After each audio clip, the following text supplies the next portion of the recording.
నాకు ఈ అనుగ్రహము అంటుందా హవ్వ?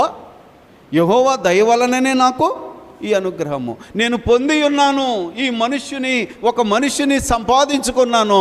నా కష్టార్జితము కాదు, నా బలము కాదు, దేవుని యెహోవా దయ. ఇప్పుడు యెహోవా ఏమై ఉన్నాడని మాకు అర్థమవుతుంది. దయ అనుగ్రహించేవాడు. ఏమంటే ఆయన దయ వలనే అనుగ్రహము. ఇవాళ మనమేమి కలిగి ఉన్నామో అదంతా ఆయన అనుగ్రహమే.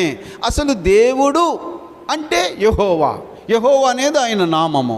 యెహోవా అనగానే దయ, యెహోవా అనగానే ఇచ్చేవాడు. అర్థమైందా ఈ పదం?